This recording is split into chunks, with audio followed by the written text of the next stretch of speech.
están? Aquí estamos con la invitada de honor, que es Paula Peña, que nos va a hablar sobre un poco más de la historia para que nos actualicemos y saber la verdad con ella.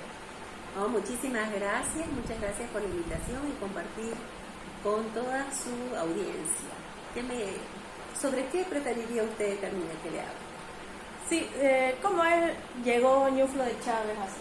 Bueno, en realidad el capitán Ñuflo de Chávez llegó a América en 1542 y llegó inicialmente a Asunción, que era la capital del Río de la Plata. Ahí en Asunción, él se enteró por los indígenas que había un reino muy rico en oro, en plata, con mucha gente, con grandes campos de cultivo, y Ñuflo de Chávez comenzó sus exploraciones.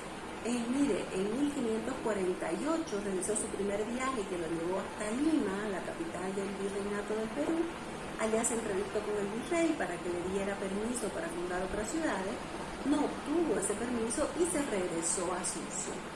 10 años después, en 1558, ya él tenía la orden del gobernador del Río de la Plata de fundar una ciudad en la zona de los Arayes, lo que hoy sería el Pantanal.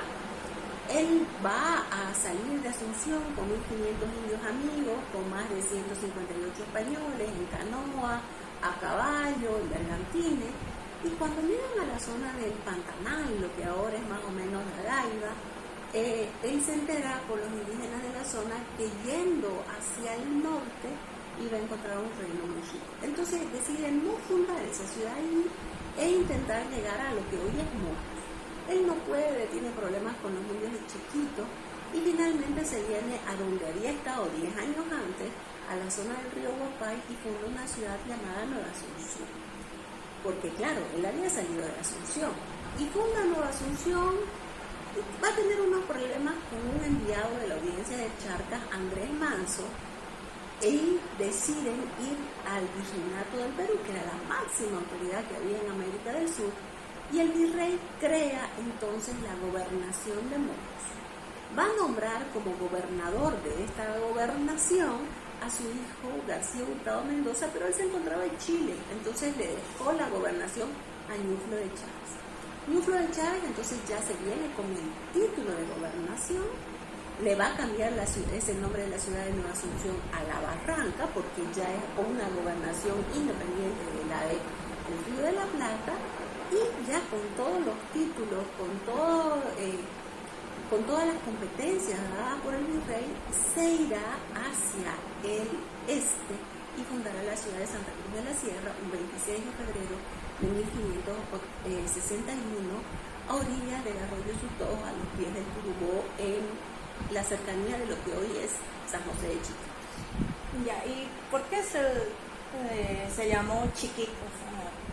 Bueno, en realidad toda esa zona se le llamó Chiquitos porque tenía un grupo importante de indígenas llamados Chiquitos. No es que fueran chiquitos, ¿no? Sus casas tenían puertas chiquitas. En realidad a ellos, los guaraníes, con los que venía Ñuflo de Chávez, le decía Tapuy Miri, y Tapuy Miri significa gente chica, ¿no? Chica en estatus más que en tamaño.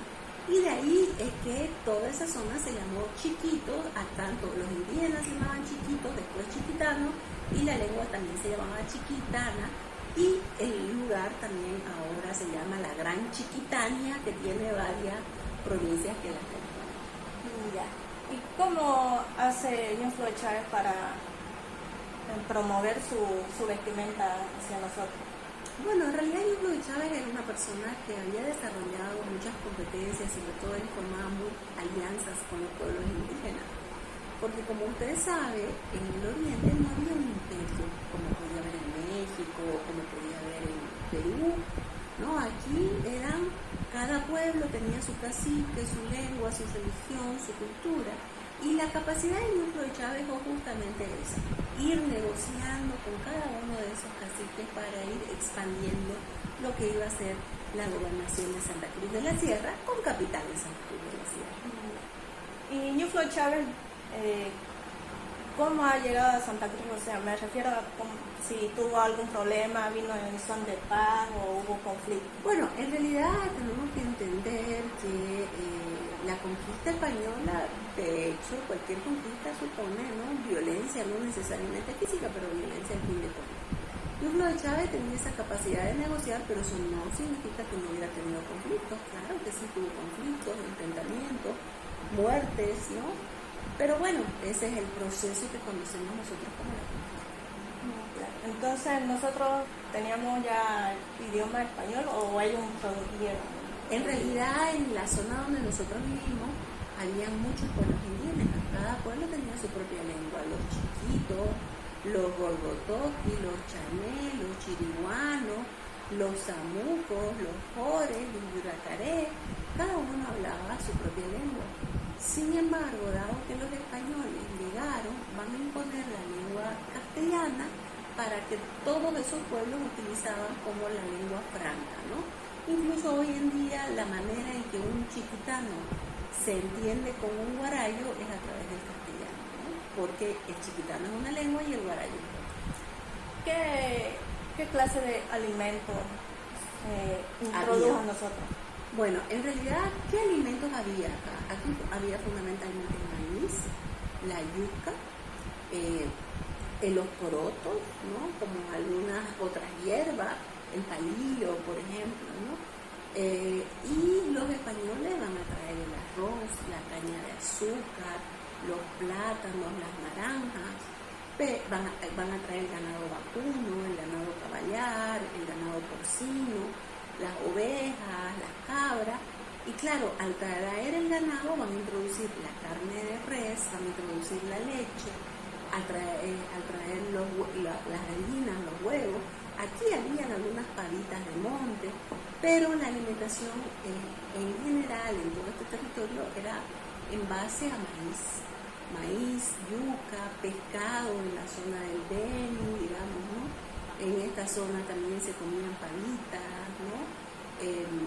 Otras carnes de animales, petas, ¿no? Lo que pudieran comer como proteína. Pero la comida cruceña, esa comida que comemos hoy todos los días, es una fusión, una mezcla de las comidas que trajeron los españoles con los ingredientes que habían acá. Y yo, por ejemplo, le doy, aquí no había trigo en Santa Cruz, hoy se produce grandes cantidades de trigo, pero hace 500 años no. Entonces los españoles que tenían ese concepto del pan van a traer, por ejemplo, el concepto pan en el cuñapé.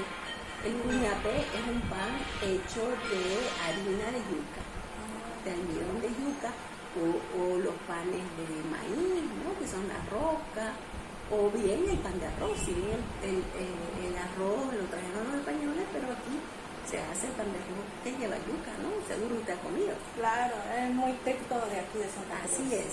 Sí.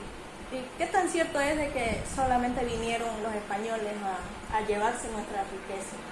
Bueno, eso es vamos a ver, sobre la conquista de América hay una leyenda negra y una leyenda rosa.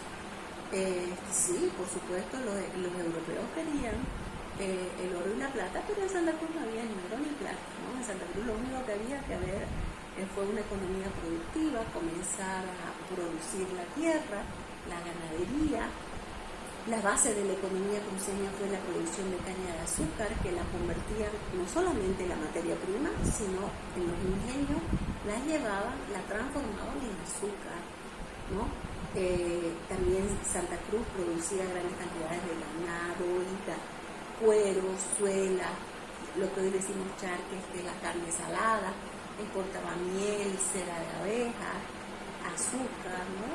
Entonces, acá hay una economía, no había metales preciosos, había que trabajar. Entonces, está descartado que era mito de que se llevaron. No podemos decir que está descartado, porque sí, efectivamente, gran parte de la producción de plata, tanto del Perú como de Potosí, en el caso peruano, o de Zacatecas, en el caso del Virreinato de Nueva España, ¿no? Entonces sí, claro, se llevaron.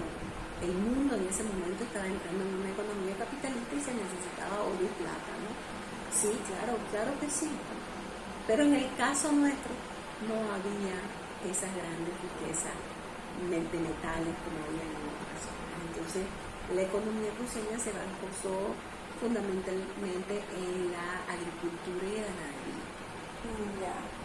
Así que, gracias, dice No. Paula Peña. ¿Qué, algunas palabras para los que quieran saber Bueno, más? invitarlos a que vengan al Museo de Historia, que está aquí a media cuadra de la plaza, a la del Paraninfo. Van a poder ver todas nuestras exposiciones y también aprender un poquito más sobre su propia historia, desde la prehistoria hasta nuestros días. ¿En qué horario la podemos visitar? El museo está abierto de 8 a 12 y de 3 a 7, de lunes a viernes, así que los esperamos, pero también pueden ver nuestra visita virtual. Ya, muchas gracias, Licenciada Paula. Gracias a usted por esta entrevista.